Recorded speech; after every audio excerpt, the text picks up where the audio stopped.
संजय जी, जल्दी से आपके पास आते हुए, अमित शाह का पिछले 5 सालों का अगर हम लोकसभा का उनकी सबसे बड़ी कामयाबी क्या 370 है, उसको रिमूव करना, या कुछ और आप देख रहे हैं?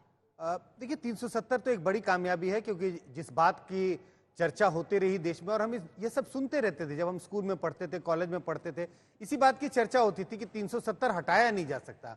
और जिस सफाई से 370 धारा 370 को हटाया गया, इसकी कामयाबी का श्रेय तो बिल्कुल निश्चित रूप से अमित शाह को जाता है। लेकिन जिस बात का जिक्र संगीत कर रहे थे, अगर पार्टी के नजरिए से देखें तो जिस तरह से बीजेपी को उन्होंने एक चुनावी मशीन में तब्दील की, जिस तरह से संगठन पर उनका, मैं बीजेपी के संगठन की बात कर रहा हूं, जिस तरह से उन्होंने संगठन को मजबूत किया, ये बड़ी उपलब्धि है मेरी नजर में अमित शाह के बारे में। अब आशुतोष जी, आपके पास आते हुए, अब जब अमित शाह से, नरेंद्र मोदी से आपको बड़ी लड़ाई लड़नी है, तो उसी तरह की ताकत आपको भी मैदान पर दिखानी होगी, यानी कि विरोधी दलों को। आप सोचिए, जिस गांधीनगर की सीट से वो, उस समय तो बीजेपी की सरकार देश में नहीं थी, 89 से लेकर आज तक भारतीय जनता पार्टी लगातार वहां से जीत रही है।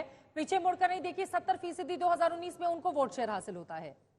नहीं, इस पे कोई दो राय नहीं है। लेकिन मैं आपको बता दूं कि 1991 में लालकृष्ण आडवाणी छोड़ के क्यों चले गए अहमदाबाद, गांधीनगर की सीट, क्योंकि उन दिनों दिल्ली के अंदर राजेश खन्ना से उनका मुकाबला था और सिर्फ 1500 वोट पाए, 1500 वोटों से वो जीते थे लालकृष्ण आडवाणी। उनको लग गया कि नई दिल्ली से अगर वो आगे चुनाव लड़ेंगे तो उनकी हार भी हो सकती। उसके बाद वो गांधीनगर गए और फिर कभी पलटकर वापस नहीं आए।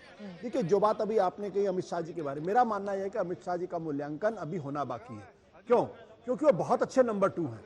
लेकिन मेरा मानना यह है कि भारतीय जनता पार्टी का जो प्रसार 2014 के बाद से हुआ है, जो भारतीय जनता पार्टी के इलेक्शन मशीन में तब्दील हुई है, उसका क्रेडिट सिर्फ एक आदमी को जाता है, वो उनका नाम है नरेंद्र मोदी। हाँ, नरेंद्र मोदी के विजन को और उनके कहे को हूबहू एग्जीक्यूट करना, ये नंबर 2 का काम है। लेकिन अगर आप देखिए कि जब अटल बिहारी वाजपेयी लालकृष्ण आडवाणी की जोड़ी थी, जब अटल बिहारी वाजपेयी राजनीति से निष्क्रिय हो गए तो लालकृष्ण आडवाणी एक असहाय से दिखाई पड़ते थे। 2009 का अगर आप चुनाव देखें, जहां वो खुद प्रधानमंत्री पद के उम्मीदवार थे, संगठन कितने बड़े कार्य को माने जाते थे, हिंदू आइकॉन थे, लेकिन वो चुनाव का बीजेपी ने इतना खराब लड़ा है कि उसके बाद उनको हटाया जाना आरएसएस ने तय कर लिया था। उनको अगर अब ये कंटिन्यू करेगी तो दिक्कत है। तो मेरा मानना है कि अमित शाह बहुत अच्छे नंबर 2 हैं, लेकिन क्या नंबर 1 होने की सलाहियत है, ये अभी देखा जाना बाकी है। इसका मूल्यांकन तो भविष्य में होगा। लेकिन जल्दी से वो तस्वीरें देख लेते हैं। मीडिया कैमरे के सामने हैं, कुछ बोल रहे हैं अपनी बात।